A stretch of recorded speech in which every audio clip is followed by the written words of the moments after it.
Hello and welcome to the Josh and Tyler Show. I'm Josh. This is Tyler. Together, we like movies. Together, we talk movies. And I have more energy for some random reason right now in this intro. I'll probably mellow out later. How are you, Tyler? I'm doing all right, thanks. Yeah, I was doing my best, weakest 1950s radio intro. It just like tapered off near the end. Did it? I didn't notice. But how you doing? How's the movie landscape with no theaters open? It kind of sucks. Yeah. I mean, I've had a few saving graces. Yesterday, I went out to Walmart to get Blu-rays of Luca and The French Dispatch because that one in particular had just came out. Pop that in. Technically, pop that in because I got the digital download. I love that they come with it nowadays. Yeah, I mean, even the The only 4Ks are doing reason that. And the only reason Great. the movie wasn't as good as it was in theaters was because the digital download does not have any English translation for the French, which makes Oh, it absolutely doesn't no sense. doesn't have that listed? For whatever reason, no. I I mean, don't I know if picked it's because up I'm Canadian, but yeah, there was a sale on Amazon, so I got a few movies to watch too. So I grabbed because I just did the 4K upgrade, so there's a few I wanted to check out. So I did the Willy Wonka one from last year that everyone was talking about. It looks fantastic. Did the Ten Commandments, because I'm a big old Ten Commandments fan. It has the 1923 version and the 1956 version. I'm hoping for a Lawrence of Arabia, and my wife has never seen because we haven't watched it yet. Mad Max Fury Road. So I thought, let's do that. So there's a nice little sale. I think I bought all Warner Brothers titles here. So uh, they were just purely on sale. So, but yeah, as soon yeah. as Dispatch was over, my mom and I were looking for something to do in between dinner. One of the channels we regularly watch movies on, Showcase, was showing the last 20 minutes or so of The Scorpion King. So we were laughing our asses off at how bad that was. What a stupid movie. I remember watching that movie as a kid and being so into it. And then when I hit about 16, I'm like, what is this? And why am I watching it? But I still had the best time because like that horrible CG opening, it's like they've reissued the Mummy opening, but like lower quality. So it would fit on DVD. And like a smaller disc for that. Way through. I haven't seen it all the way through. I've just seen bits and pieces, and wow, it's a good thing The Rock is a much better actor than he is nowadays. And when I was looking at the guide, it's just like, oh, Warcraft's next. Skip. I don't remember seeing Warcraft, but I know I saw it. I don't remember a thing about it. It's one of those where I'm like, but I knew my mom wasn't gonna sit for that one. Well, there's this new one on. YTV was rerunning Shrek 2 on Marathon, so it worked out. Shrek 2 is all right. Yeah, Shrek 1 and 2 are probably the best of the bunch, so for sure. I know people like Shrek 2 more than Shrek 1, but like Shrek 1 holds a special place in my heart. So I just love the first Shrek. We talked about that. If you haven't seen our soundtrack episode, it makes an appearance on there because it's a great soundtrack. One of the best years of our lives by the Baha Men. Very catchy. But no, there's a new movie with the Assassin or something that I was recommended. So it's like an action comedy. You should probably sit down and watch that one. It's a Netflix thing. So I just hope it's better than Red Notice because that movie was not for me. So I don't think it was for a lot of people. My wife loved it. She had a great time. So at the end of the day, I'm happy she's happy. That's where we're going with this. Like I said, a lot of people. All right. So movies are coming out this year. Whether we see them in theaters is the big old question. I would like to see most of my movies in theaters because I sort of want the box office to go to the people who make the movies and the studios so they can make more movies. And when we do have the box office, I like to go out. And I don't know about you, Tyler, but I like to support the smaller movies, even if they're not super for me. If they interest me in the slightest, I'll go see them in theaters because I don't mind the occasional blockbuster. We got a whole bunch of blockbusters. I love blockbuster summer. I love watching these movies. But I think some of the smaller movies need to know they're an audience for them. And that for me is really, really important. Well, I mean, I work at an indie movie theater, so you know where this attitude is coming from. Oh, for sure. And what you said about how if you have the slightest interest in something that you feel like you've never seen before, that's the motivation that really drives me to go see stuff like Lamb. Because when I heard, two people trying to raise something that is half human, half animal, I'm instantly in that, especially if it's from A24. And as you probably heard from me, that did not disappoint for the most part. Super crazy movie. But At the same time, the way things are going right now, like if blockbusters still don't get the support, then that's like a big blow for the movie industry as a whole, because without those bigger studios to even distribute smaller stuff, because that's the thing we tend to forget. Studios like A24, Annapurna, Neon, the more art house stuff, Yeah, Mongrel. they still need bigger conglomerates for support. And that's something we don't usually give people a lot of credit for, but it happens more often than we might Well, think. that's why I want to launch into a couple that were small that we were supposed to play, but life happened. There's a couple here, and I was playing the trailers for weeks at the theaters, and Red Rocket and Worst Person in the World were two I was really, really looking forward to. Because Worst Person in the World looks like sort of like it throws the rom-com on its head. It is a foreign film. It's what, Swedish? I think Uh, it's Danish or something. it's from Upper Europe there by the UK and such, somewhere in there. It's official film selection, but the cinematography looks beautiful. It looks like a very sort of humanized piece, a character piece, and I sort of just want to see it. The girl looks like what's her name from 50 Shades of Grey, but she's probably a better actress. So uh, Hey, Dakota Johnson's not a bad she was actress. really good in Peanut Butter Falcon. Yeah, and a few others. I liked her in Bad Times at the El Royale. I did not get a chance to catch that, or maybe I did. I don't know. I honestly don't know. It's on Crave. I might have to catch that. And then the other one was Red Rocket. Because I love Florida Project. It's an ex porn star who is basically trying to get his life together and get a job, and he's trying to take care of his family. And it just looks like a interesting spiral down a madman's life. And I sort of want to see it. I mean, but like visually, it's very interesting. But if you watch the trailer, I don't know if you have you seen the trailer for this, Tyler? Once or twice. The way he like goes from his ups and downs with that sort of overconfident optimism is very interesting to watch in a character, and that can either be done really well or very poorly. So I'm very interested in that. Do these at all pique your interest? Worst Person in the World definitely has my interest peaked just by watching the trailer. I like that it doesn't give anything away in regards to the central romance, that just from the looks of it feels like it's going to be handled a lot more realistically in terms of what the twists and turns are going to be, what the dialogue is going to sound like. Because the one thing I can't stand about romantic comedies in particular is that even when they're independent, they feel unnatural and forced. Like, you know that there's going to be a misunderstanding, or one of the couples lied about the one person, and then all of a sudden they find out. And as opposed to having an argument and settling it like a real couple would, because yeah, that actually does happen a lot more often than people like to give it credit for. But I like that this seems to be a study on just how conflicting it is to either commit to one person or to decide whether or not their cons outweigh their pros. And one thing that I'm not 100% sure about is the overall style that they're going with, where sometimes the main girl and her boyfriend are literally the only two people who are physically active. Everyone else is just frozen. And I'm wondering if there's a fantastical element to it, or if it's all within her head and it's just her trying to come up with something crucial and smart to do with this relationship in the moment, which is still incredibly clever. Yeah, I hope it's good. I really do hope it's good, but it's a foreign film and it could be really, really great, or it could be the weirdest thing I've ever seen. So that's what I'm looking forward to. There's that about it. And as for Red Rocket, I wasn't really excited for it, just because even though I do like the Florida Project, this in particular seemed like a weird concept, even for Sean Baker, like an ex porn star moving back to his hometown. And when I heard that it was the dude from Scary Movie 3, I just sat there and I went, really? I didn't mind. Look, he was funny in Scary Movie 3, but then he tossed that away with Scary Movie 5, which oh, that's an atrocity. Never watched Scary Movie 5. Yeah, but like Grown Ups 2, they just sort of exist in their own little world. Pretty much. But yeah. Honestly, the trailer did persuade me that he could take what seems like what stereotypically would be an either douchey or dumb character and give some humanity and empathy towards him. Like, he has technically a wife, but they're significantly estranged and they don't see themselves as a couple anymore. He starts to see this one girl who is so innocent that he finds her utterly fascinating.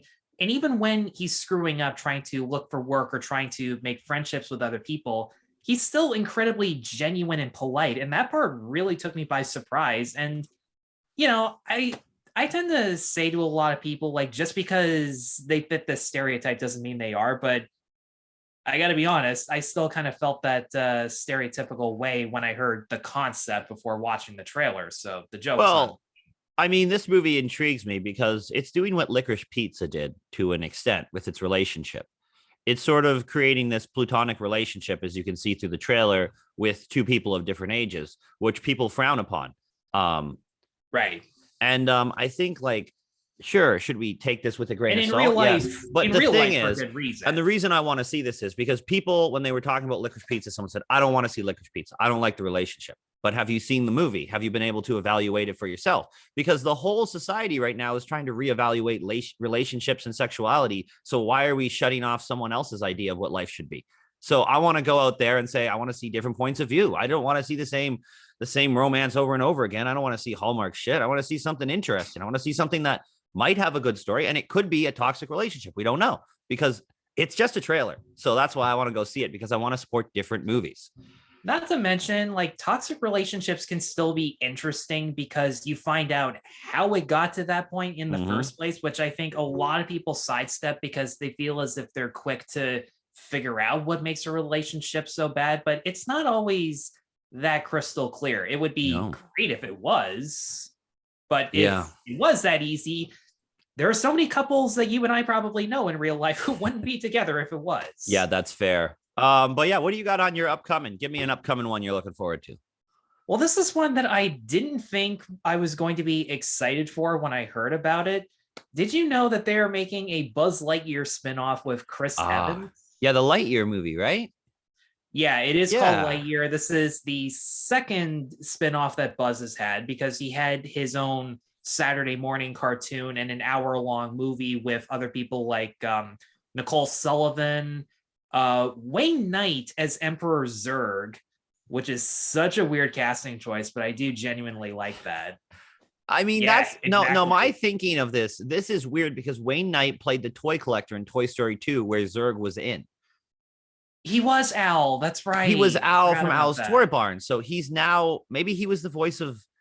They distorted his voice, kind of like the robots in Doctor Who, where he might as well have been talking through a faulty microphone. At least they were trying to hide his voice to an extent.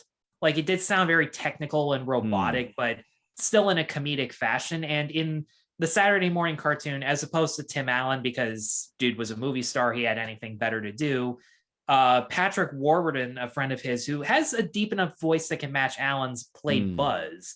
And I watched a couple episodes of the cartoon. I had CD-ROM video games of Buzz, and they were fun. And I do remember the characters, but this is completely its own standalone thing. And I wasn't expecting to check out any advertising for it, because when I heard about it, I thought it was utterly ridiculous. I thought, why not invite Tim Allen back? Did you really have to replace him, even though Chris Evans is a legitimately great actor and one of my favorites working today? But then a trailer popped up when I was in theaters to see, I can't remember what exactly, but when it occurred to me that Lightyear was the trailer I was watching, I just sat there and went, whoa, they actually put a shit ton of effort into it, because the animation, the camera angles that they went for feel as if they're live action. The backgrounds, had you not known that this was a Pixar movie, could have passed for live action, and that part was really interesting. And what I also liked was the tone that they were putting through the shot compositions, what they decided to show and not, along with the Bowie version of Starman, because that is a pretty good song to put in a trailer for a space movie. It's been the year of Bowie songs in trailers. I mean, there was one, I can't remember, but Life on Mars was in Licorice Pizza, and there's a couple others. Bowie was just everywhere. Oh, yeah, that's right. Good music. I forgot I loved it so much. But what really surprised me was that the tone they're going for, it doesn't seem darker, but it does feel a lot more dramatic.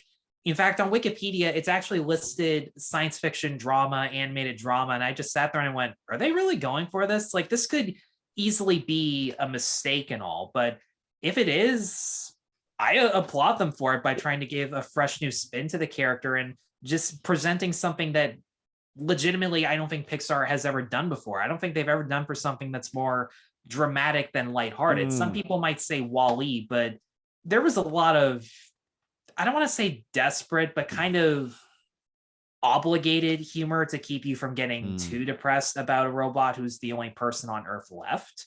But the animation was absolutely fantastic in this trailer alone, and it really had to impress because all we've seen of Buzz Lightyear is him in his uniform. We've never seen him as a regular guy. So it's incredibly mind-blowing. And when you look at his face actually does kind of look like Patrick Warburton when he was young, at least in my opinion. I don't know if that's meant to be an Easter egg or not, but if it is, that's incredibly impressive and respectful.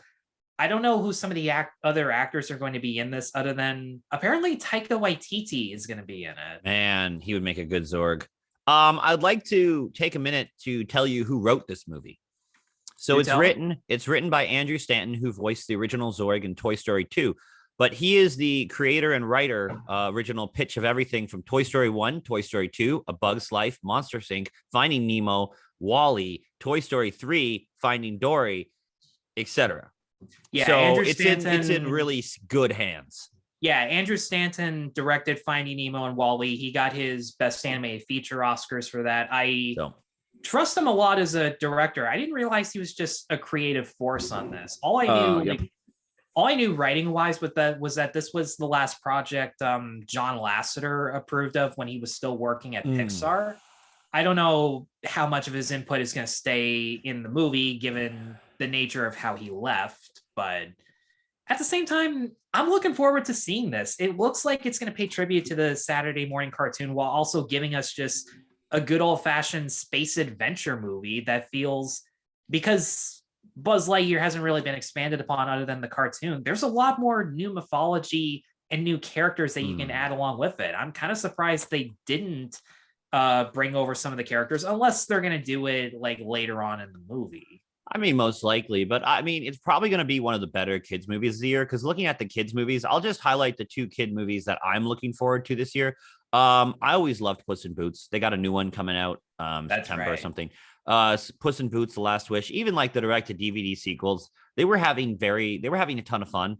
So there was always a lot to love about that. I like Antonio Banderas. It's got the original writers and director back from the Puss in Boots, so I think it could be a lot of fun. I don't think it's going to blow any minds, but I think it'll be a big box office hit for sure. It's not like the first one blew anyone's minds, but it was still a nice movie. And then the other movie, like I looked at all the movies coming out this year. There's a lot of meh things coming out. There's one that looks really, really interesting in the animation division.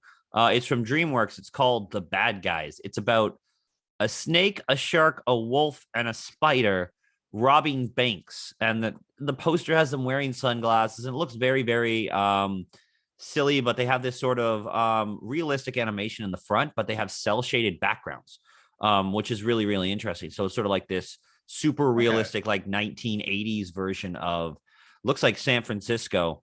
The director did stuff like stuff I've enjoyed in the past, like Kung Fu Panda and Monsters vs. Aliens and stuff like that. So again, it's hit and miss with his filmography, but it looks honestly like it could be a lot of fun, and it could be like that Secret Life of a Pet sort of surprise hit that people like, but they don't love. So it looks pretty neat.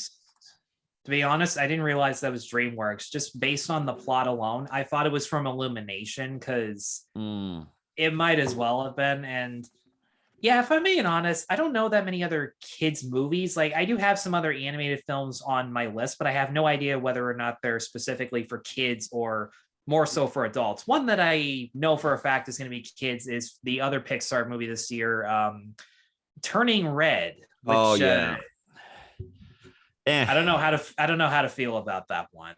I think it's interesting how the movie paints this different version of culture and life, and I think I'd like to see that. But I think it has the same problem that Soul's going to have, where they turn her into something else the whole time. We don't get to experience how she actually lives.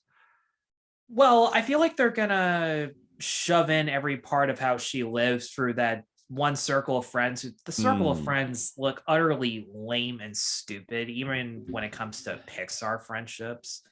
And I mean, other than the fact that this is basically a Chinese version of Teen Wolf that happens to take place in Toronto. I never thought of that. You know what I mean?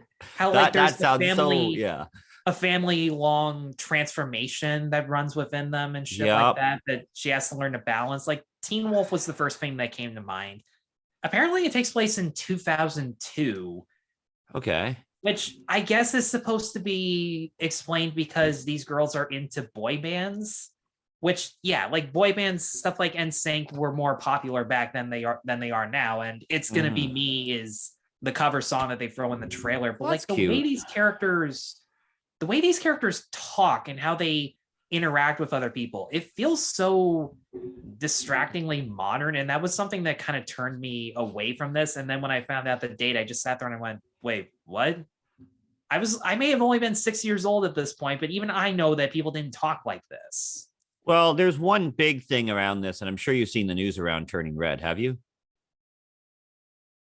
So it was scheduled for theater releases. Disney Oh, mandated it gets okay. played Yeah, before I didn't think everything. that was I newsworthy. know a lot of frustrated theater owners. So a lot of people were looking forward to go seeing a new Pixar movie in theaters, and it's a big draw. And you bring in families, and the theaters had the posters, and they were told to play the trailer, and they said yes, you're getting it. And then they're like, sorry, no, it's going to Disney Plus. And I do I don't. hate that Disney keeps pulling Pixar stuff, and it My is getting really thoughts. frustrating. But But if you promise a movie to a theater, you give the movie to a theater. If you don't want to promise it to them, exactly, don't promise them. Don't make them play the trailer. Just say maybe. But don't promise them this big movie that's going to save the box office in March. That's going to give you a big boost of profit, and then pull it away from them. Don't promise them and then pull it. yeah, it's not like Soul and Luca where they legitimately had no choice. And with Soul in particular, there was so much anticipation for it that it didn't matter if it got pulled at the last minute. It still would have made its money's worth. Yeah. That plus Disney Plus doesn't even talk about how their viewership and revenue stuff works. So No, they when do people not. were complaining about Luca not getting in the theaters, admittedly, I didn't see the big deal in that because I was just glad that they didn't have premier access for their Pixar stuff. And this looks like the exact same thing. It better be because But no, it's not going to Premier Access. It's going to be available right away. And I think if it was available right away and in theaters on the same day, that would be a lot different. And you work out your contract with the theaters. But you are literally yanking the chain and saying, no, you can't have this from the people that are playing your movies, the people that rely on your movies and income to survive. And you're like, no, you can't have it. You can't do this. You can't make money. Why would we let you do that? You know? But because all they if you have to look at do, the here's the thing though, we've gotten to the point where these guys, all they have to do is say, think of the children, and then that'll be a valid excuse, even though children are some of the least vulnerable in the shit show of this world that we're living in right now. So kind of But I bullshit. mean, if you look at the box office up until March, there's no kids movies out. There's barely anything. So if you look at that, and then if you're thinking this movie is focused around a Chinese kid growing up, how is that not going to make $1 billion in China opening weekend? How is not going to make a ton of money? Like you're Well, here's the throwing away thing. money. Here's the thing, these Pixar releases that have been pulled to Disney Plus, in any country that doesn't have the streaming service, it will go to Oh, theaters. I So wish. it'll make a tad bit. And I feel like, like I the don't know U.S. what is the a big enough situation, market. but that's the other thing though. Like Disney's relationship with China has really soured now that they hired Chloe Zhao to do Eternals, and with Chloe Zhao telling the truth about China, their very mature response was to censor her name in just about everything on the news and in the media. And Oh, I don't okay. really give a shit how it turns out for them anyways, because they've kind of brought it on themselves at this point. I mean, they're turning away their best director, but okay. Yeah, exactly. I mean, as much as Eternals was a disappointment, Nomadland was beautifully directed, and I can't wait to see her next indie project. So, Oh, she's still a great director. yeah. I don't know if superhero movies was her thing or if she was being dicked around by the studio because Well, I mean, look at what they did with Kenneth Branagh, who's more of an indie director. Like Thor was okay, and then a lot of these directors they pluck out obscurity, throw on a big budget movie, and it turns out okay or to mediocre I wouldn't results. really call Kenneth Branagh an indie director though, because He did a lot of like Shakespearean things. He's not like a blockbuster yeah, but guy those for had sure. big studio budgets and it had a ton of A-list actors in them. Hmm. Well, I'll throw another one out here. Death on the Nile. I don't know if you're excited for this one. I like Hercule Poirot. I like Kenneth Branagh. It's a great segue there I just had. I didn't realize it until I did it. Exactly. The cast looks really good. I mean, the poster's fun. I read the book, so I pretty much know who does the murder. But I mean, like the big cast of here is Kenneth Branagh, Gal Gadot. You've got Russell Brand is in here. Annette Bening is wonderful. She should have won an Oscar years ago. Army Hammer, et cetera, et cetera, et cetera. So, yeah, I think this is going to be a really great movie. I'm going to take my mom to see it. I'll probably buy the Blu-ray. I like a good mystery. I like Agatha Christie. That's my thing. I know it's not for everyone, but I'm going to love the hell out of this. It's for me. No, They but made it for me. honestly, I am looking forward to this one. I like that Branagh is carefully selecting which Poirot stories to adapt, Yeah. ones that namely take place in this one location where all the suspects are in. Because he did Orient Express on a train. Mhm. Now he's doing Death on the Nile on a boat.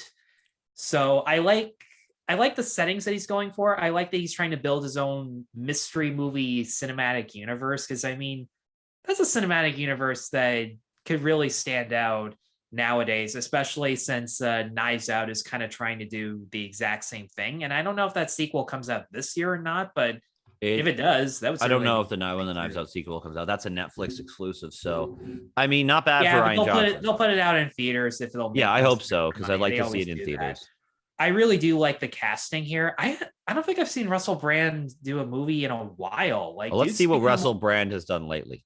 Dude's been more of a YouTube commentator. Yeah. lately. Some And of his I like, stuff is and great. I got to be honest, I like his stuff. I don't like his political outlooks, but dude is still incredibly fair with the evidence that is at hand, even if it goes against what he believes in. You do have Gal Gadot, Jennifer Saunders, who played the fairy godmother in Shrek 2. I like that she's in this because she Mm. doesn't do that many movies. She's mainly a Britain only type of person. And we do have the two more controversial casting choices in Army Hammer and Letitia Wright. And What did allegedly, Letitia Wright do? I'm confused. she asked questions about what's in the vaccine, and everyone Okay. thought that she was anti-vax, which I'm not mad about it. I don't care. exactly. And she's literally still on the movie set. So whatever her situation is, she's Yeah. probably taken the measures. It's just People are And- allowed to ask questions in society, despite what SJWs want you to think. But moving on. yeah, and I do like that she's actually standing up for herself. And with Army Hammer, the studio claims that they made the decision not to reshoot his scenes with another actor, which in my opinion is code for they didn't either have the money or the time, Yeah. like Ridley Scott did with all the money in the world. But chances are he may be the scumbag that we hate the most anyway, seeing as how everybody hates this rich couple and Gadot especially. So I mean, Gal whatever. Gadot is doing some duds of a movies lately. yeah, Just like because she did Red Notice and she didn't really have that much to do. I don't blame her or the writers, but she also said, and I was watching an interesting video essay. She also did Wonder Woman 84 without, and there's a lot of problems with that movie. There's some good stuff in there, but the writing particularly is horrible. She didn't say, why am I saying, oh, that's such a funny joke? It's like room dialogue almost for some of it. And it's a bad script. And she didn't speak up and say, we should change this, like that's my biggest issue with Gal Gadot lately. She's not picking good projects. She's like Chloe Grace Moretz. She's just picking meh projects that are not well written or produced. And I mean, the last great thing she did was Yeah, Greta, like, the 'cause she list has goes Tom and on. Jerry and Clouds in the Skies or whatever under her belt, and those are not good. the list goes on with how many Yeah. actors are so talented but completely squander it. So It I might try come not- down to a bad agent. I don't know. more than Uh, likely. In fact, my sister had this one saying about Zac Efron. He would be a great actor if his agent didn't hate him. Hmm. And I just sat there and I went, yeah. What movie were we talking about? We got distracted. Oh, Death on the Nile. Yeah. I think we covered everything Yeah. up to that point. Because it's a mystery movie. You don't want to dissect too much about it anyways. Yeah, I'll also throw out one that I'm particularly excited about that you probably don't know exists. I love rock and roll music. I love music. I love vinyls. I love cassettes, CDs. Studio 66. It's like a mini film they're going to play in theaters. It's Dave Grohl and the Food Fighters. They find a haunted mansion and have to record their 10th album. It's going to be like a Scooby-Doo-esque, like strange, bizarre movie with their new album. And I know people don't love the Foo Fighters as much because they're like, oh, their music is different, but their music is creative. and their music is they're doing what they want to do. And it may not be for you, but at the end of the day, there's passion and there's creativity behind every song they put out. And they're not just trying to do the same thing over and over again. Like, I mean, if you look at Father of All by Green Day or any of these sort of punk bands, or even the No Effects album, the new one, just lack of creativity, and they're doing the same sound. And maybe they are passionate about it, but it sounds like they're tired of doing the same old thing. But Foo Fighters, I'm looking forward to some new songs, a silly hour-and-a-half movie that's in theaters potentially. So Studio 666. That's yeah, I don't know a ton about the Foo Fighters, so your guess is as good as mine. But is it just me, or are rock documentaries starting to get a little bit more of a comeback itself? Oh, totally. I mean, we had year, David Byrne's American Utopia. The Beatles Get Back was going to be a movie, and even with the Disney Plus release, it's still getting a ton. I gotta see that still. What was that Questlove movie that you loved? Summer of Soul. We also had the Bowie one.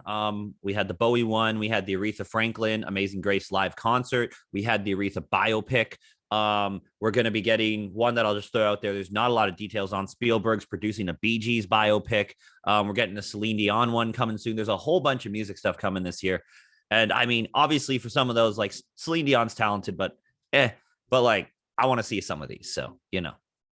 I'm just making sure my mom didn't hear that, because when my parents went to Celine Dion in Vegas, my mom actually did shout out, "I love you, Celine." And Celine actually responded back. So fuck Titanic. My Heart Will Go On is one of the worst songs in history.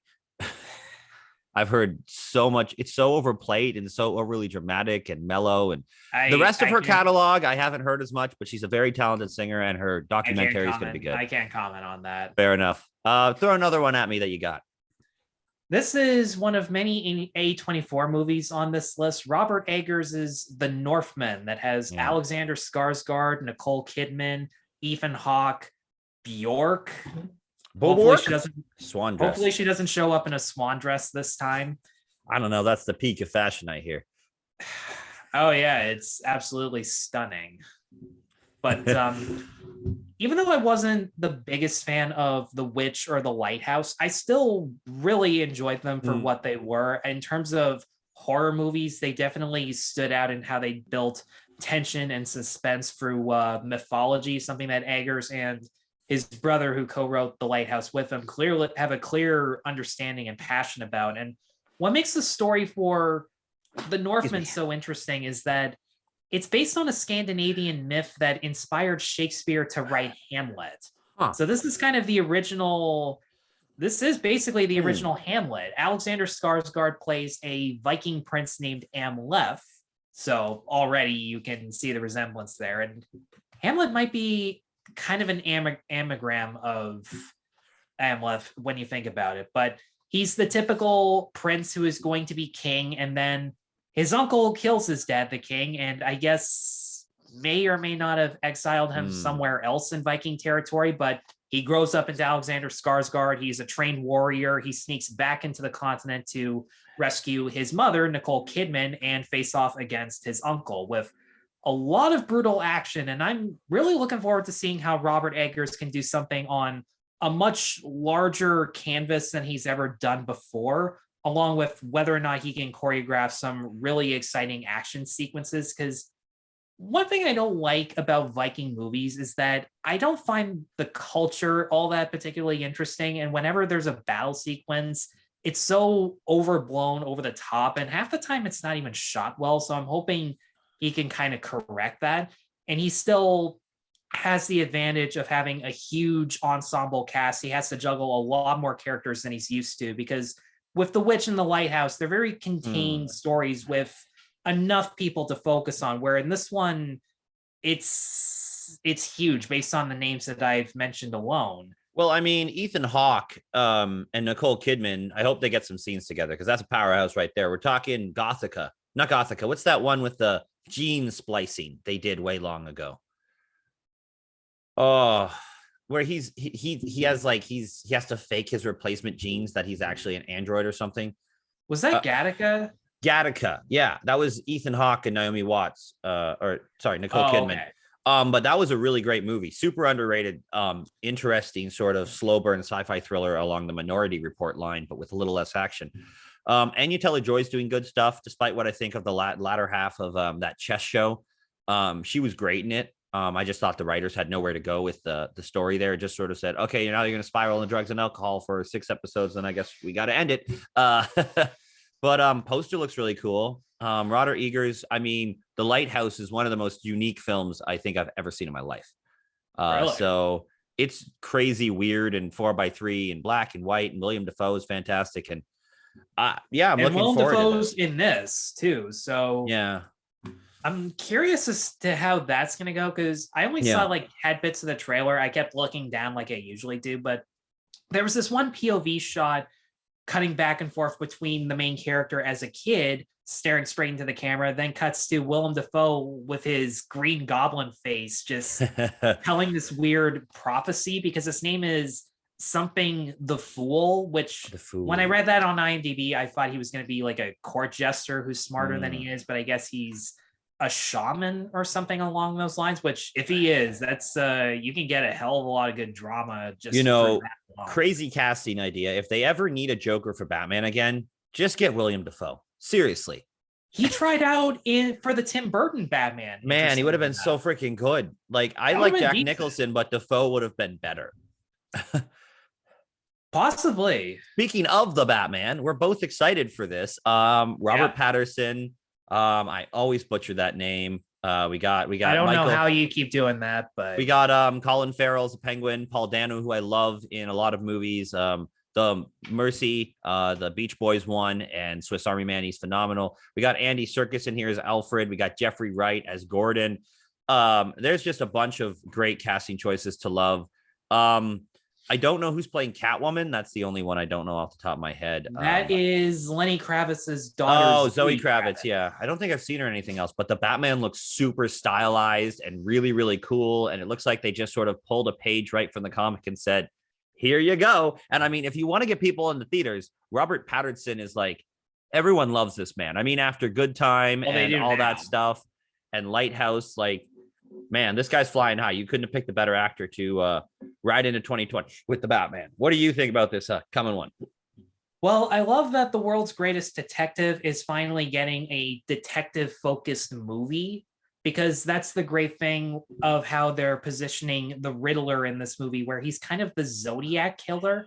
I saw the trailer in full for the first time last week when I thought we were going to record this, and I loved watching this trailer. I love the things that they set up where there are multiple different suspects. And as opposed to having Robin as a partner, Batman has to team up with Catwoman in the usual love-hate relationship that they have, where she clearly has a stake in whatever's affecting Batman and his mission too, for a completely separate reason. They don't give it away, but they make it clear that she also has a target on her back, and she's also willing to go further places than Batman would, again, as expected, in order to save herself and get what she believes to be true justice. I do like that Paul Dano is being positioned as the Riddler to the point where you don't even see his face in the trailer. You just see a coffee cup with the foam in the form of a question mark, which I absolutely loved. The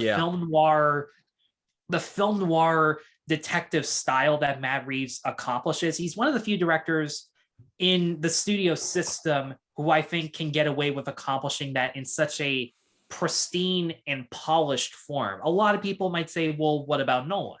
Nolan can do that, but his focus on being so gritty and realistic with the handheld, shaky camera work, it's lost its touch for me. I do like that Matt Reeves uses a tripod to make the shot look as beautiful as possible. And some people have pointed out that it even kind of pays tribute to the Arkham video games, especially with the way the Batsuit and the Batmobile are designed, because I've only seen pictures of the video games, but even that, just looking at it, reminds me of that. Well, I beat all of them except for Arkham Knight. I had too many glitches near the end because PC, I got my refund. So, but yeah, I hope they do the Catwoman Arkham City plot line, because that's really, really great. I don't want to spoil it for you because I know a lot of things from a lot of Batman things, and I want to go in and not guess. I just want to go and be surprised. So the thing I like about this trailer is that it doesn't actually give away what it is Batman is trying to resolve. All he knows is that These are villains that we haven't seen been utilized in an extremely long time in a Batman movie, that are long overdue, held in such a grounded, gritty way. I love the way the fight sequences look in this. They look like old school fight sequences where you can actually see Batman punching people. You can see him do all these insanely cool flips, use all of this really awesome technology, shoot him in the chest. It's bulletproof and he will hit you back super hard. The choreography looks utterly insane. Colin Farrell as the Penguin does not look like Colin Farrell. He looks like, he does not. I can't believe I'm saying this. He looks like Dan Aykroyd if he ate John Belushi. But well, he does. I mean, I've seen a couple of the photos. I've been trying to avoid as much as possible. So yeah, I haven't the seen most the trailer I know all the way is that through. the casting crew itself did not even recognize him with all the makeup and the fat suit, which is utterly insane. And there are so many actors who haven't been shown in the trailers yet, like John Turturro is one of the Gotham City mob bosses in this. Turturro will be good in that. Turturro's good as a mob boss. Yeah, for sure. They don't show a lot of Jeffrey Wright as the commissioner, and I love Jeffrey Wright as supporting. Like Jeffrey Wright, when you put him in a good supporting role, he's incredible. Like even as bad as people think Quantum of Solace is, he is great for the little bit he has to do, and No Time to Die. He's phenomenal. He does make Felix memorable. Yep, he's the best Felix in years. With French Dispatch as the James Baldwin type journalist, he completely nailed the vocabulary and the delivery of his presentation, which made him probably my favorite journalist in French Dispatch. Because like Tilda Swinton didn't get a lot, but she was still funny as this kind of alcoholic, kind of hypersexual journalist. And then you have Frances McDormand, who you just feel sad for as this lonely individual who is looking for something to be a part of and knows she can't.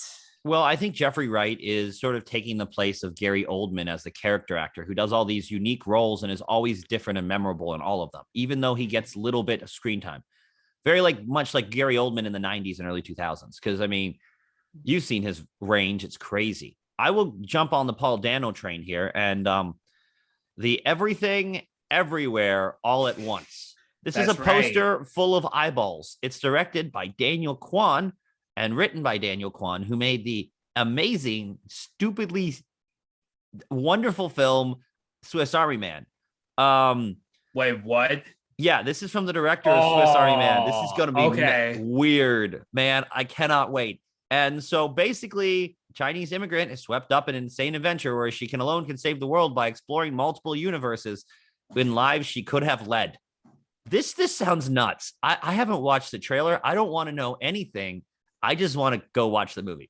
The trailer didn't give away what it is that she has to do in these universes. She's a typical reluctant hero who feels that she doesn't deserve this form of power just based on what little she accomplished in her own life.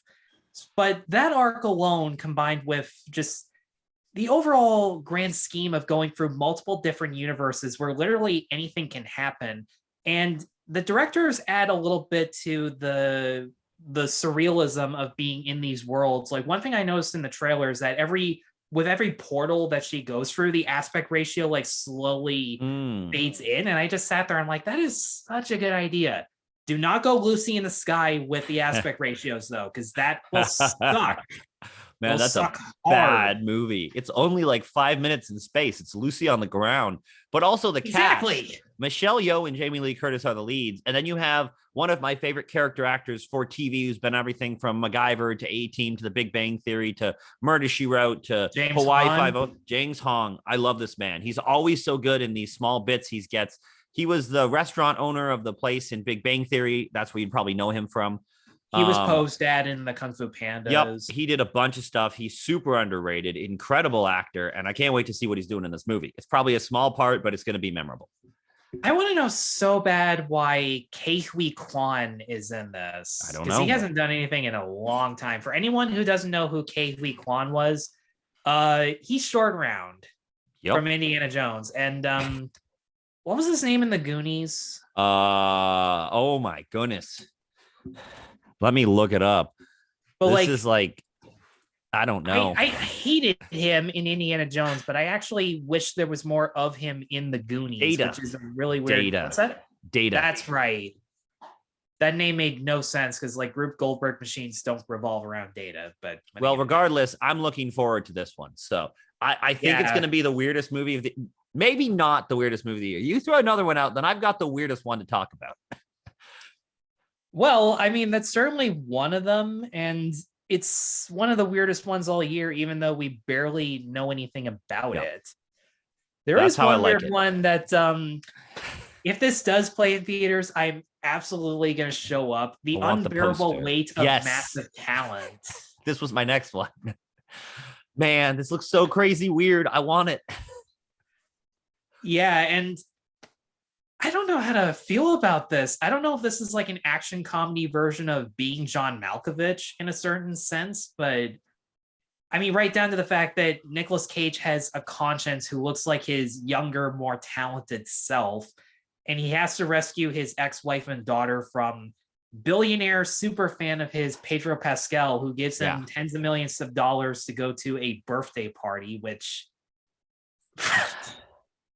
And I'd like to just read this whole description because this description is delightful. A cash-strapped Nicolas Cage agrees to make a paid appearance at a billionaire superfan birthday party, but is really an informant for the CIA since the billionaire fan is a kingpin drug, and he gets cast in a Tarantino movie. Like, I don't know what to think of any of that. Like, those are some details I hadn't even known, but honestly, I want to keep it at that just because it sounds so fucking absurd.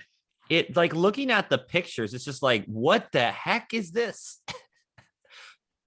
Like there's pictures of like, I'm looking at the pictures here. There's pictures of him with Pedro Pascal. There's a picture of him like with George Bush.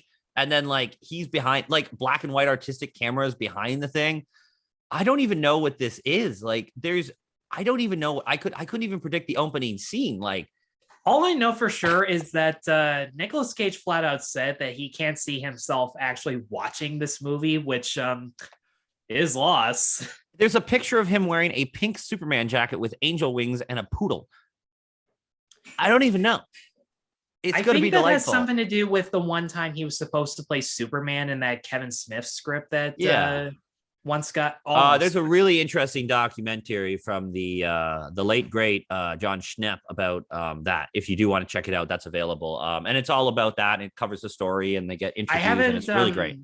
I haven't seen The Death of Superman Lives. I did see Stuckman's review about it, and it didn't occur to me that the hairdresser John Peters that Kevin Smith talks about is the Bradley Cooper character in Licorice Pizza. Oh. I just found that out yesterday watching Brad Jones's review of Licorice Pizza, and I just sat there and I'm like, wait, the Superman Lives producer, that was him?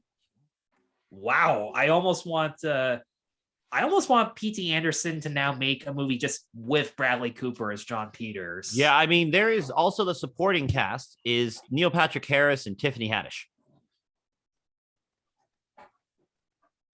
So I got nothing to say on that. Like one. Tiffany Haddish was really funny in Girls Trip, and Neil Patrick Harris can be very charming when he wants to be. So I'm super pumped for this movie. I want this poster. I just want to see this, whatever it is.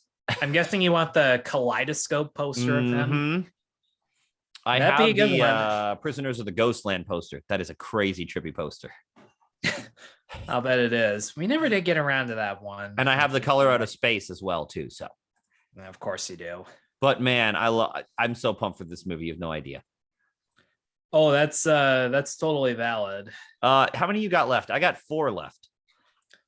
I'm gonna focus on my most anticipated animated movie of the year so far. Go ahead. I have no idea if it's even going to make it out to theaters out here just because of how obscure it is. I'm hoping that GKIDS actually gives this movie the benefit of a doubt, but it's a Brazilian film called Per Limps that is brought to us by, I have no idea how to say this guy's name, Ale Abreu, who made one of my favorite animated movies of all time, Boy in the World, which is an absolutely beautiful film. It was one that I covered for my Modern Day Silence series because there's only a few minutes of dialogue, but it's actually backwards Portuguese. In fact, all the writing in the movie actually is written backwards as if a 5-year-old wrote it or a 5-year-old is trying to process all of these brand new big things. But this is more of an original fantasy movie that might be in the vein of a Miyazaki film, but with Abreu's own style. It's about, I believe this takes place in medieval times, about two secret agents from enemy kingdoms who are lost in an enchanted forest. And they find out they have the exact same mission to save these creatures called Perlimps from some giants that roam within the forest.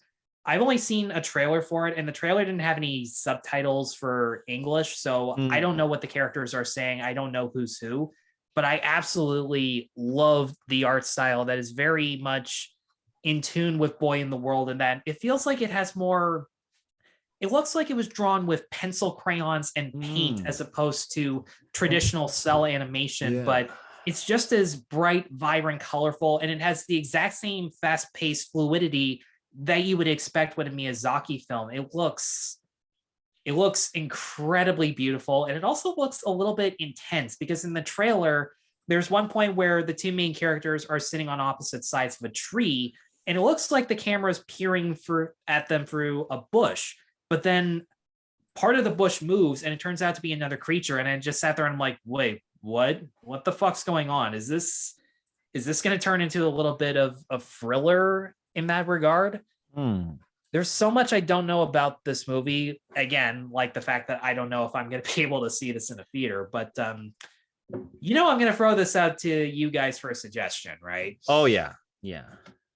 It's GKIDS. I mean, it's hard to go wrong with GKIDS, except my brain is trying to even find the trailer. So how do you spell it? Pre-limp? Like pre no. and then limp? So type in PER. Yeah, I got that. And then just type in limps. That's all it is. Well, I think it's going to be one of those that really could go under the radar. And I think this is where someone like a Landmark would step in and take this sort of movie because there's an audience for it. And they got a big theater. It would look great up there. Yeah, but like only one or two theaters in the province would probably show this. And it was weird. When I was in Toronto for the festival, I tried to catch Prisoners of the Ghostland, but there wasn't a single theater in Toronto, not even in Ottawa, that would show it. I think the closest one was like out in Hamilton or something. Love that movie. Like that. Oh, I know you do. I love that movie. I will throw, I'm doing a combo on this one here. The new Marvel movies coming out for this one looks pretty good. Thor, Love and Thunder, and Doctor Strange in the Multiverse Madness. I'm probably more excited for Love and Thunder because it's freaking Taika Waititi. And we'll have Korg and all that. Natalie Portman's back, and it's gonna have the indie feel, the direction, and she might actually be really good in it and have something to do. Because Taika Waititi must have done a lot of convincing because she didn't want to come back. I was gonna say I couldn't believe that they took that one deleted scene from the Dark World just to say she was in Endgame when they travel back in time. Yeah, but the one thing I'm interested about, because I still haven't seen Spider-Man yet, haven't got around to it.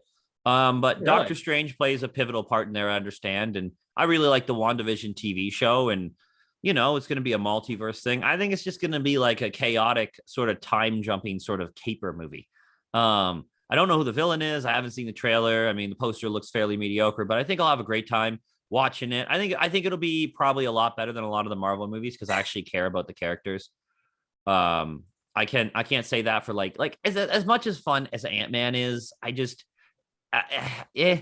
like Doctor Strange for me used to be where like, oh, he's Iron Man, but now he's sort of developed an entity identity of his own, which is good. And Benedict Wong is great. I think he's part of one of the best supporting cast in any of the he's my most memorable moment of the first Doctor Strange movie where he's listening to Beyonce or whatever it is there. And there's just some good moments. He's got great comedic timing. I mean, the rest of the cast, they'll be there. Rachel McAdams is okay. But Doctor Strange looks pretty good. But Thor, Love and Thunder, I don't know what that's going to be like. My guess is it has the Guardians in it, judging by the cast list here, because Thor was teaming up there. I don't know if we get Fat Thor or Thin Thor. But I think it could be a lot of fun just watching this movie. Sam Neill is back as Odin, I guess, probably a dream sequence. And, you got Chris Hemsworth and Natalie Portman apparently might, the rumor is she might take over the mantle of Thor and Thor might retire and go with the Guardians sort of thing, setting up Guardians 3. That's sort of what people are talking about. And you got a great cast here. It's going to be a lot of fun. And my favorite MCU character of all time, no surprise to you, is Korg. So I get more Korg in life. I haven't. There's no trailer. There's nothing. I sort of want to go in blind to this one and have a great time. I'll take the wife. It'll be a date. We'll have a blast. So because the last Thor, what was that called? Ragnarok. What a blast. So much fun. It was a breath of fresh air to the whole dry MCU where everything was so dark and serious, or like it was like the same formula over and over again. It was just like, I mean, it still is. But I mean, like, because that was like right on the time when like Endgame and Infinity Wars and all these things were coming out, you know. So because you had all those and like they just didn't do that much for me. Like I still like Endgame and I still like Infinity War, but I'm not going to sit down and watch those. I would watch Ragnarok. That's what I would watch. That's the funnest one in the whole series. I'd watch Guardians 1. Like you're literally putting everything I love about the MCU into one movie. So I'm probably going to love it. Are you excited for either of these? I'm looking forward to Love and Thunder just because it is Taika Waititi.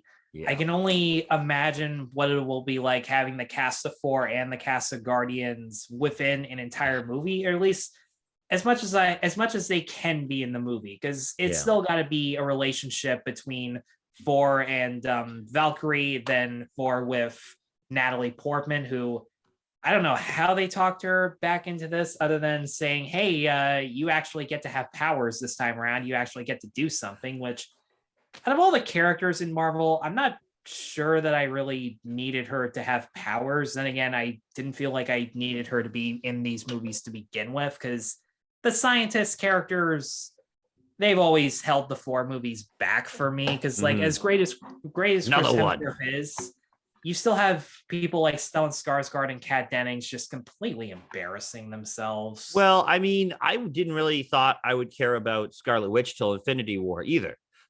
So keep that in mind. So we might care about the character. And the best part of Infinity War was the best part of Infinity. Yeah, the best part of Infinity War was Thor and Peter Quill, Star-Lord, like vying for power and like the allegiances they form on the shift, and the way Drax is like, he's a god. No, he is a man. He's a god. You are a man.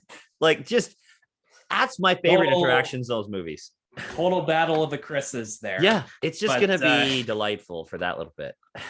Oh, I'm sure it will. And the fact that Waititi encourages more improvisation from the actors as opposed to following the generic and pathetic one-liners that Marvel has become so reliant on for their sense of humor.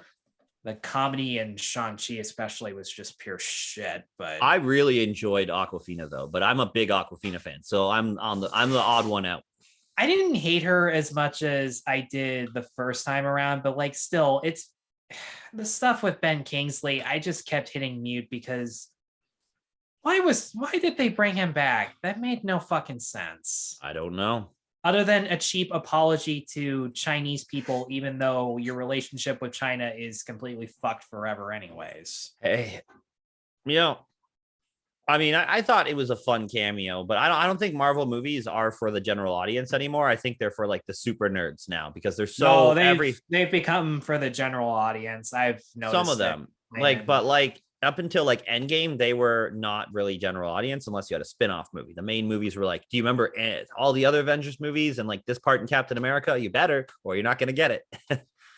Which was sort of annoying in theaters. You don't have to be a comic book fan in order to tag along for stuff like this. Well, I mean, when I was seeing Infinity War or Endgame, specifically Endgame, like people be like, where's that? That's from the first Captain America. Someone would say to someone, they would talk because the person just didn't remember where it was from. Right. But like you can still see the movies without having read the comics and can follow what's going on. But still, I mean, they'll probably be pretty big blockbusters. That'll be the big summer movies for sure. So unless they come up with a new Jumanji, because those always make a ton of money. Yeah, there's always that. With Doctor Strange, I just like the fact that Sam Raimi is in the Marvel movie universe now, and I can only imagine what chaotic nonsense they'll come up with when Doctor Strange and Scarlet Witch are going through all these different dimensions. What I liked about the first Doctor Strange was how Chiwetel Ejiofor's character goes from being a hero to a villain, and now in this one, he's back and he'll be definitely a force of evil now that he has more magic and technically more experience than Doctor Strange has.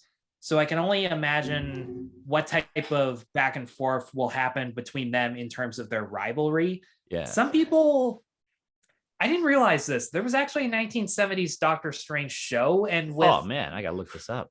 and with the way Spider-Man No Way Home incorporated other characters from the Sony universe, there are some people who are already asking, hey, can we get the 1970s guy as a cameo? And I just sat there and I went, nobody's going to get it, but that'd still be pretty decent.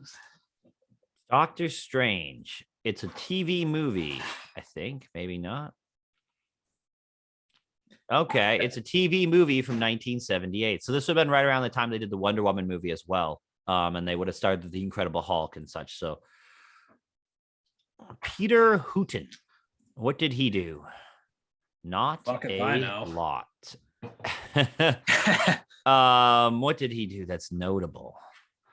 I'm going to take that as a not much. Yeah, no. He was in the original Inglourious Bastards too, apparently, from 1978. No. If we're still on the subject of Marvel movies, technically Black Panther Wakanda Forever is coming out this year, but I have reservations about that. I'm sure you do too. Well, the most obvious one being, what direction are they going to go in now with their actor? As tragic as his death was, was not being honest with people. See, for me, like the storyline, I think Black Panther is one of the best Marvel movies out there. One of the more serious ones. It has a great, straightforward plot, some good action. Chadwick Boseman is incredible. Michael B. Jordan is great as this sort of sympathetic villain, like minus the third act CG train fight. Like that's a pretty great movie. I just don't like the CG they do at the end. Even at the end of Shang-Chi, like too much CG. Just stop. Yeah. But my question is, they're probably going to try to bring Michael B. Jordan back. And I don't want them because that's a perfect character arc from beginning to end and close. I heard nothing that can indicate that so far. Like they have made it clear that Letitia Wright as Shuri is going to get more screen time, which Shuri was my favorite character to begin with. So I don't really have a problem with Shuri's that. a lot of fun. Even in Infinity War, she had some of the most memorable bits. That is true. I love how she looks at the what's his name? The Hulk dude. I'm forgetting his name. And Professor Hulk or whatever. And she's like, well, maybe if you had attached them non-sequentially, we wouldn't be in this mess. Like there's a lot of wit and there's a lot of promising talent for her to see. And I'd love to see more of her. Yeah, I can't tell if she's going to be the main character or if Lupita Nyong'o as the ex-girlfriend that nobody cared about the first time around, but is still here. Like you have the girl from Walking Dead coming back as like the leader of the all-lady bodyguards, and she was pretty cool too. Like she was neat. And the mother and the parents were. I just don't know what legs this has without a Chadwick Boseman because he's the heart of the franchise. He's the guy we root for. He's the Black Panther. We saw him in Civil War. Like he's the guy. I do appreciate the fact that they're not going to cop out and replace them with another actor, because if they did, this would have been dead on arrival. Do you think there's a chance that they bring in Bucky and he becomes like a sidekick in this movie since he was in Wakanda in a couple of these films? That depends on whatever happened in Falcon and the Winter Soldier, because I still haven't seen it. I really have no desire to, because I haven't heard. I know people like it, but the stuff that they talk about, it doesn't feel like it was in the right direction for me. I don't know. I feel like since he was in Wakanda before, he could show up as a side supporting character because people like the Winter Soldier. So I mean, I wouldn't have a problem with that. They are setting up. Did you know that there's another version of Iron Man? This one black teenage girl who also makes her own technology. I mean, I'm fine with that. I just want them to tell a different story that's not the same origin story of Doctor Strange or Iron Man or any of these. I want a different type of origin story. I want something I can connect to. Not here's the thing: like most of these characters have already been set up, so I can only imagine. And they were technically supposed to be side characters, but the one thing about Black Panther is almost everybody overshadows the Black Panther at one point. That's true. I'm still also probably still go see it, but I don't think it's going to measure up to the first one at all. So, which. It's a sequel. It's really hard to say what it would. I hadn't heard of this one movie until you were scrolling through it on IMDb. This Which one one? horror movie with Noomi Rapace called You Won't Be Alone. You Won't Be Alone. Is that the one with the cliff we were talking about the other day? I don't think so. It's about a witch in the 19th century who assumes the disguise of a human just to see what their life is like. And then as she gets more curious, she starts taking possession of other people's appearances, and things get a little out of hand as far as I can tell. That could be interesting for sure. Let's see who this is directed by. Same guy. Writer, director. Do not know any of his films. I think this is his first feature-length movie. Looks like he's directed a couple shorts or stuff here and there. Let me just see. He's directed a couple, mostly shorts. This is his first movie. So, that looks interesting. That could be that if this is a character study, it could be very, very good. But it has to be a character study. Yeah, and something tells me that that'll motivate the scares, because they call her a feral witch, and I'm kind of wondering what that interpretation of feral is going to be. I'm trying to Naomi Rapace. Oh, she's the person from Lamb. Yeah. Okay, I'll watch this. Yeah, she was very good in that. For sure. Yeah, no, that looks really good. Hopefully the princess will play it. That's what we can hope for. It'd be pretty weird if you guys didn't. It seems like a movie we would get. I wonder if it's an A24 or not. I don't think it is. Well, it won a couple awards. It won the directing award at the Palm Springs Film Festival, and it was nominated for the Grand Jury Prize for World Cinema at the Sundance. So the odds are pretty high that we'll see it around here because it won a bunch of awards. People want to check it out. So it's got the buzz, you know? Yeah, for sure. Any more on your list? I mean, I got two more to talk about, but they're big. These are my most two anticipated movies of the whole damn year. Okay, I'm going to try and breeze through a few of these just because there actually are more movies to be excited about than one might assume, given how shitty of a year this bleak the landscape is. Yeah. Damien Chazelle has his new movie Babylon about actors translating from silent film to talkies, and it has actors like Brad Pitt, Margot Robbie. Tobey Maguire is an executive producer and also has a small role in here. Let's see some other great actors like Catherine Waterston, Samara Weaving. Samara Weaving, super underrated. She is phenomenal in Ready or Not. She was pretty good in that. And the guys who made Ready or Not made this year's Scream, which actually looks pretty decent. I've heard good things. But again, theaters are closed, so there's not much I can do.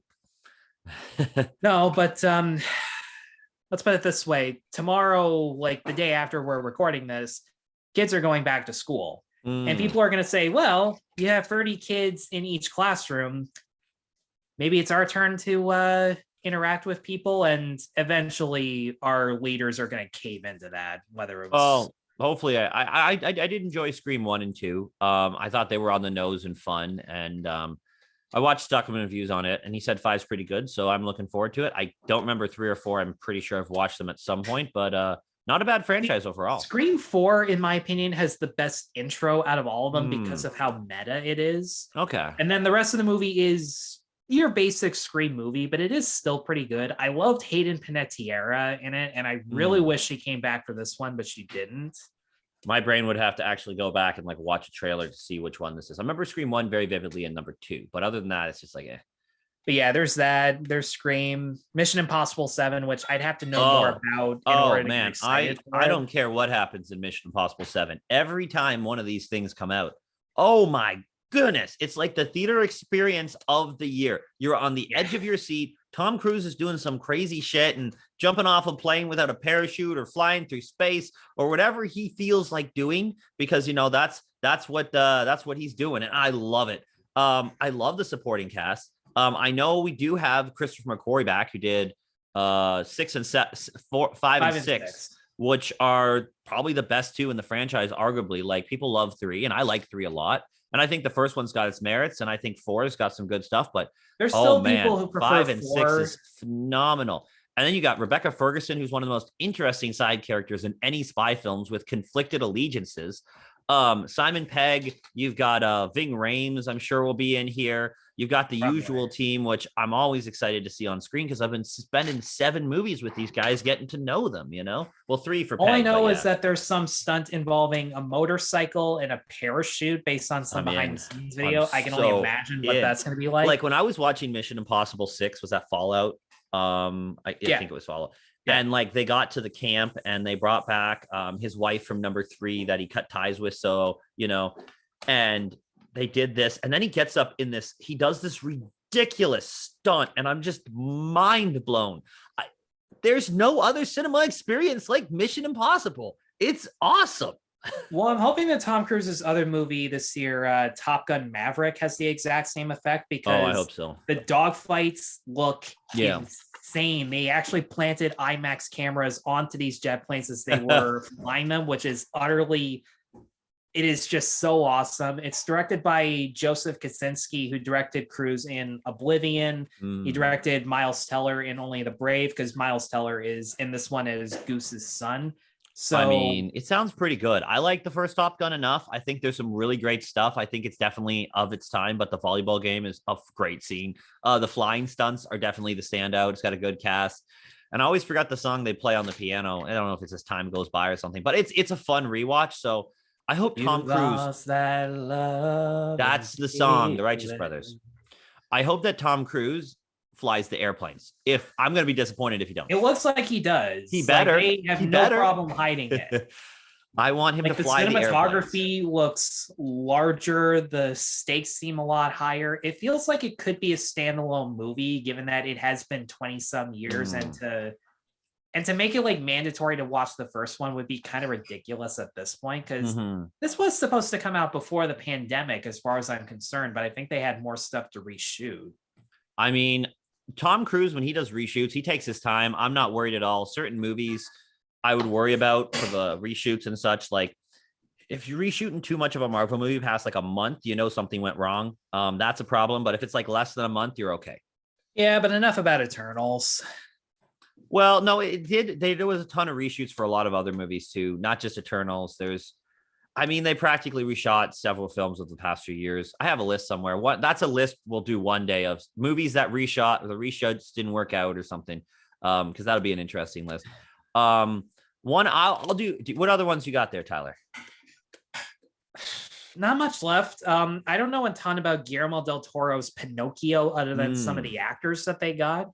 That's been. Which reminds me, we're going to have 2 Pinocchio movies this year, because there's one that Guillermo del Toro made for Netflix. Yeah. And there's the other that Robert Zemeckis made for Disney Plus. I'm probably more interested in the Del Toro one because he nails the tone in every single one of his movies. Whether the actors are on point or not, maybe they missed some of the lighting is cheesy. The tone is always excellent in his films.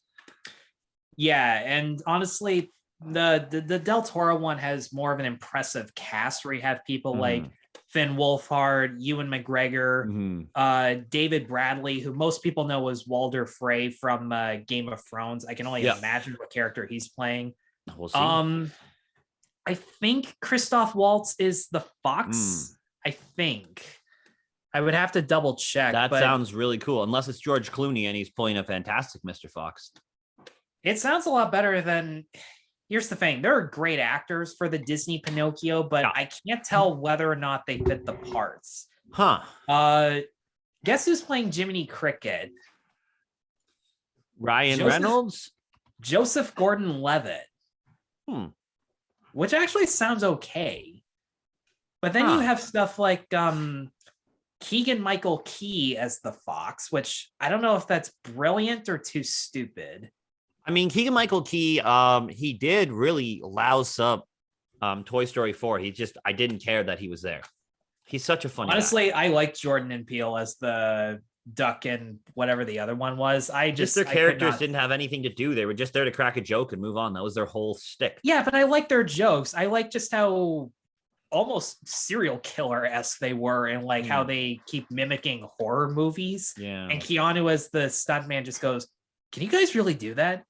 Yeah. Whoa. I mean, this could be good. This could be really good. Um, And then you got I'm guessing you're looking at the cast right now. I'm looking at the cast. I got the Robert Why don't you Zemeckis tell one up. everybody? Why don't you tell everybody who's playing Geppetto? Geppetto is played by Tom Hanks. That's a guaranteed box office in your seats. Tom Hanks is one of the very few people that people go to the theater and say, we love Tom Hanks. Everyone loves that man. I mean, even last year when he moved to Italy, everyone made up some stupid controversy, but everyone still loves this man. Oh, they thought that he was running away because he didn't want a vaccine or something. I'm not kidding you. TMZ reported on this and it spread everywhere and legit news sites covered it. And he just went to Italy because he wanted to isolate. It spreads more than the virus. But all the main people, all the main news sites, even Collider took it on, and just shame on all of them. So even if he did, news. Like, fuck off. Like, so he's self-isolating in Italy. What's your problem? I mean, he's already had it. I don't know. But yeah, it looks like a good cast. The Blue Fairy, that's a controversial Schmodown question. Back in the day, they're like, what is the name of the fairy who was in Snow White and the Seven Dwarfs, who gifted whatever so-and-so? And it was the Blue Fairy. Super crazy moment with Josh McCouga. I love it. Wait, there wasn't a fairy in Snow White? Or Sleeping Beauty then. One of the two. It was one of those Disney things. If it was Sleeping Beauty, like, the Blue Fairy's name is Merryweather. It's listed as Blue Fairy. It was super controversial for years. Oh, because they thought it was the Blue Fairy from Pinocchio. Yeah, and he did the name, and it was crazy. My interest is probably more because Robert Zemeckis is okay. I like his cast. I think he's got a great cast. I would watch the Del Toro one in a heartbeat. 100%. And it seems like it's going to be faithful in terms of the story and tone of the book. What I find weird is that it takes place in fascist Italy. I'm not sure what that's going to have to do with magical talking foxes, cats, donkeys, and a hell of a lot more fucked up imagery because the book it's torture to go through. Well, there is a shining light on the on the Zemeckis one. The writer of Paddington 2 is writing this, and I adore Paddington 2 so very much. That does have potential. It's such a nice movie. I love that one. It makes me feel all warm and fuzzy inside like a teddy bear. I love it. That's totally fair. That movie is just so nice. My last one here is, and I know this isn't on your list, and I know you don't care, but we're going to talk about it anyway. Creed 3. I want it. There's going to be no Stallone this time around. We don't know what happened to him. We know it's directed by Michael B. Jordan. It's written by the writer of King Richard and Black Panther. Those are the writers.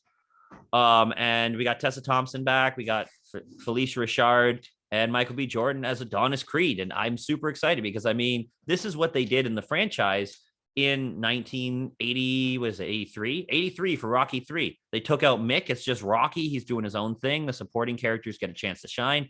Rocky 3 is arguably as good as the first two. Sure, it has the silliness with Hulk Hogan, but Mr. T is genuinely a menacing villain who beats the crap out of Stallone. He broke a rib on set. So, because Stallone didn't want any fake boxing. So Stallone, injured himself boxing Mr. T.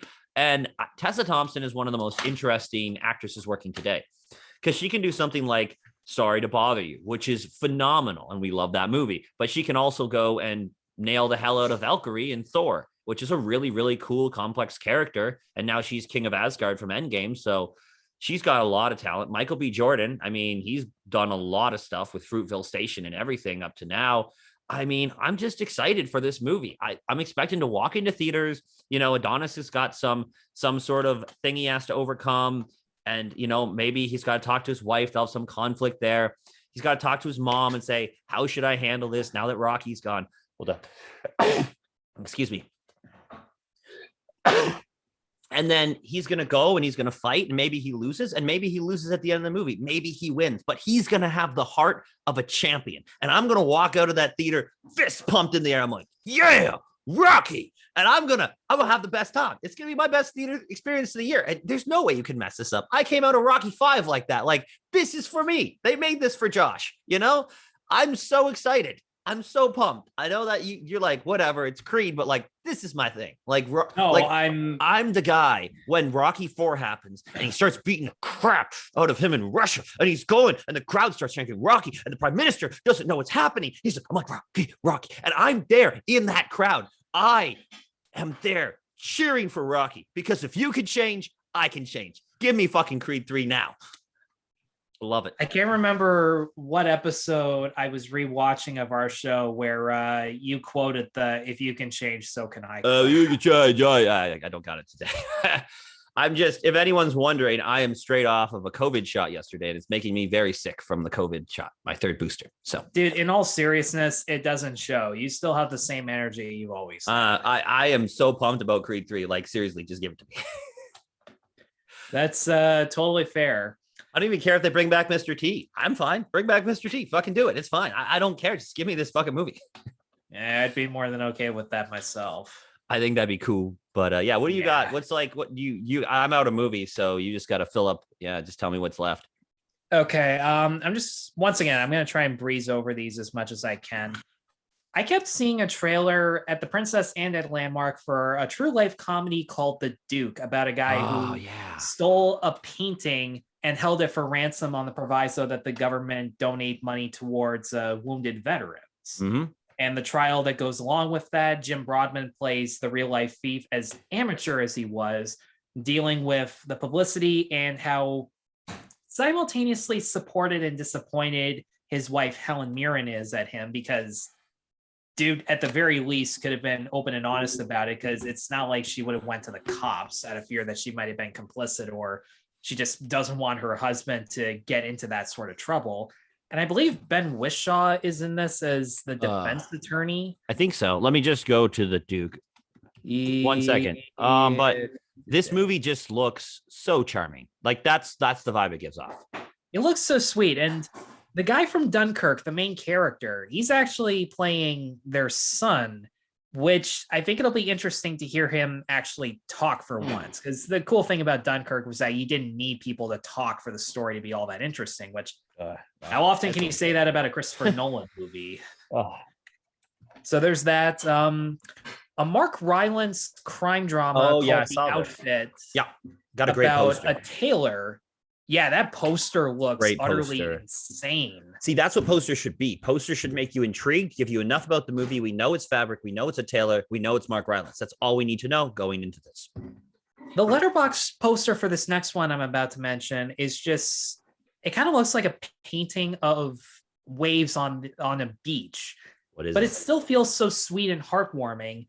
And Steven Spielberg is making a semi-autobiographical story about his own childhood called The Fabelmans, which I don't think I've ever seen a director as big as Spielberg make a story about themselves, at least not like as a fictional movie, because you've seen people like Cuarón did that about kind of sort of his own childhood with Roma, except it wasn't about the children, it was about somebody else in their position.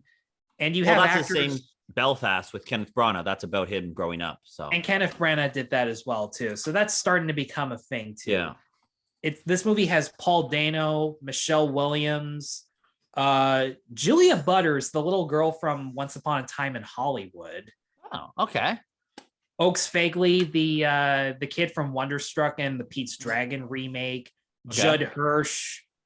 Fucking Seth Rogen is Hey, that. You know, I mean, he can do some serious stuff. He was great as Steve Wozniak. Like, and there's other roles, but just not off the top of my head, I can't name them. So Wozniak was his best performance without question. And even with other stuff like Take This Waltz or 50-50.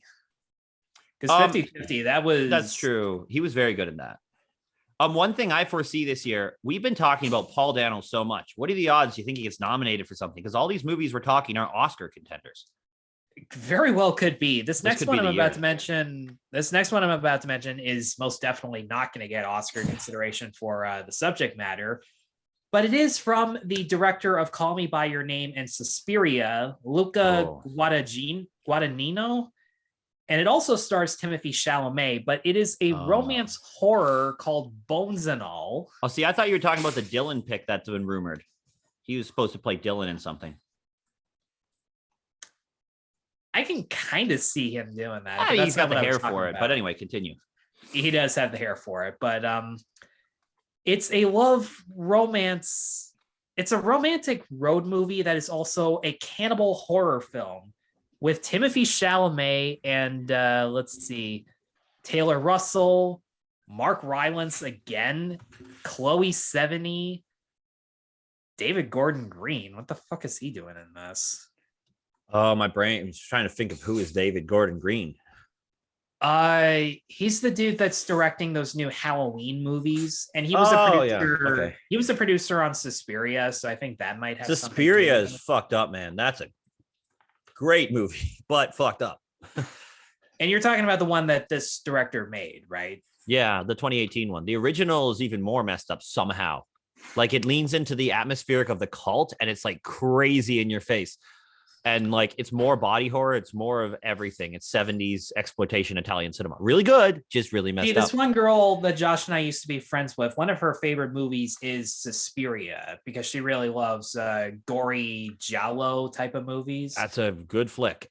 I just don't want to watch it again. I don't know why, but I feel more interested in checking out the new Suspiria just because from what I understand, it looks more bleak. The dance academy, like the dancing actually takes part with the witches and their magical spells. And that just made more sense to me because if the original didn't have dancing as part of the magic ritual at a dance academy, that just seems like a huge. So the cast in here is incredible. Chloe Grace Moretz, Tilda Swinton, and Dakota Johnson act like they have never acted before. Like they are phenomenal.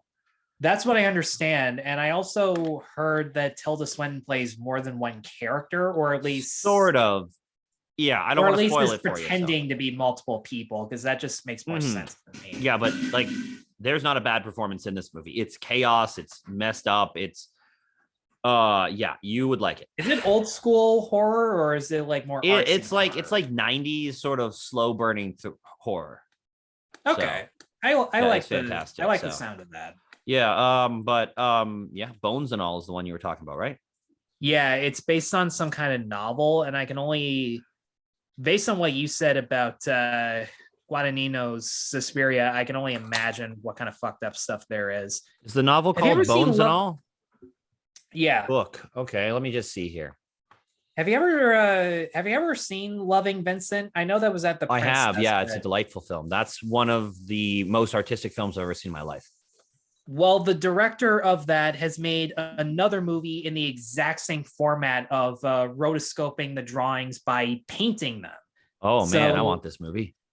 So Dorota Kobiela made another movie called The Peasants, about a real-life peasant girl forced to marry a much older, wealthy farm man, even though she loves that farm man's son.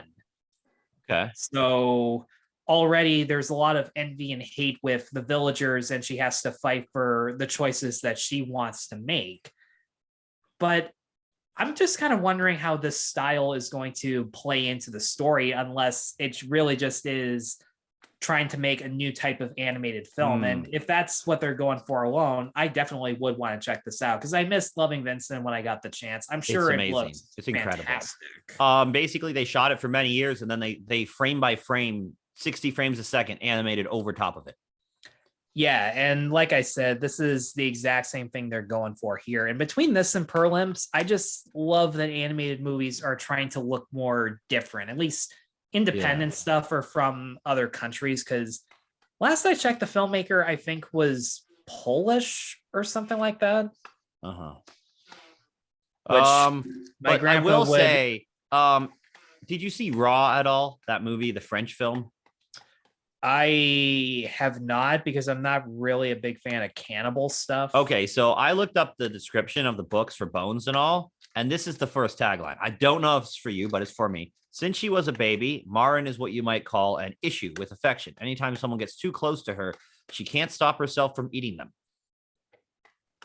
That's the movie. That does kind of sound like Raw, but yeah. And then I guess she's trying to discover herself and her father, but that's going to be a bloody cannibal movie. I know it sounds weird that I'm not into cannibal stuff, even though I put Bones and All on this list, but oh, that's fine. You don't have to be. That's really a very specific genre.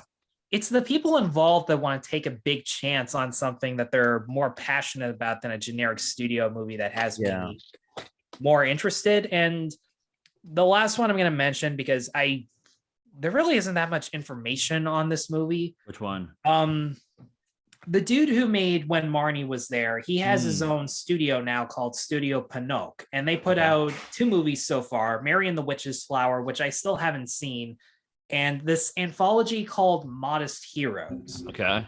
But they have this new one called The Imaginary, based on some British book about a young girl who has an imaginary friend, or at least this one boy that no one can see except her, that whisks her off to an imaginary world where literally anything is possible. Okay. And as generic as that sounds, it really comes down to the few images and just the reputation of these animators who have worked for Studio Ghibli and have branched off to make their own stuff. And it does look very similar in that there are a lot of bright, vibrant colors. There's this fantastical world where just about anything can happen and it looks massive in scope. The trailer for it is only about 30 seconds long, but What's it called again? The Imaginary. The Imaginary. Oh.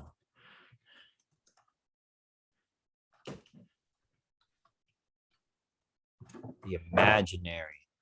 Okay. All I know is that it hits theaters in Japan this year for sure, and then we'll probably branch off to whatever else is available in North America. Like these animated picks that I've chosen could very well make it to TIFF this year, depending on how long things branch out for. Well, I find that in a year like this, where they're going to constantly delay every movie under the sun, a lot of these smaller movies have a chance to make it to the festivals because there's not so many award contenders because everyone's being very, very, very like, we want a big box office. We want 50 million opening weekend sort of thing. There's some stuff that hasn't been pushed over. I mean, Scream made it through. The Batman hasn't budged for a second, which that gives me a lot more hope. Yeah, I hope it's good. I really do. I think it will be good, but I hope. Oh, I have no doubts at this point, just based on everything I've seen. A lot of great movies coming this year, Tyler. Not For a lot sure. of great posters I've seen yet because no one has a poster yet. Well, that's the way it goes. Yeah, so what's going on the Josh and Tyler show? This will be posted on the 28th, so you can promote for the 28th. I don't really have that much to promote right now because, as you pointed out, there really isn't that much new shit to see lately. So That's fair. Either I'm going to start a new animated series while I'll go back and forth from Studio Ghibli to other stuff like Cartoon Saloon, or maybe even Studio Pinocchio, since they only have 2 movies. It'll be a little bit easier to cover. Or I'm probably going to start off with that other video suggestion that you wanted to do, where we talk about the Disney trilogy of Narnia films. Oh, yeah. I would love to do the Narnia films. That's just, we haven't discussed when things are going to happen yet. Because I love those movies. As cheesy as they are, they were my childhood. So. Yeah. And, most people will still say I like the first one. It's really 2 and 3 where it's... Yeah. People alternate whether they like those ones or not. We were talking about that on our last show there in a lot of detail, the Chronicles of Narnia. Was that we were? Is that even a show that I don't know? We were talking about that the other week. So maybe we were talking about Chronicles of Narnia, so that might come soon. Yeah, for sure. Well, thanks for joining us. Check out Tyler Wolf with 2S for fucking fantastic on YouTube. Link in the description there. Make sure you see his reviews there. We do have our best and worst of the year of last year, not this year because nothing's come out yet except for like nothing. You can check that out here. And there's a lot of great stuff coming your way. Maybe Chronicles of Narnia. I mean, might have Chris Parnell going, The Chronicles of Narnia. I don't know. Lonely Island fans out there can get that. But that's it for the show. Thanks for joining us on the Josh and Tyler show. Tyler, as always, and as expected, say something awesome. I'm vengeance. Cool.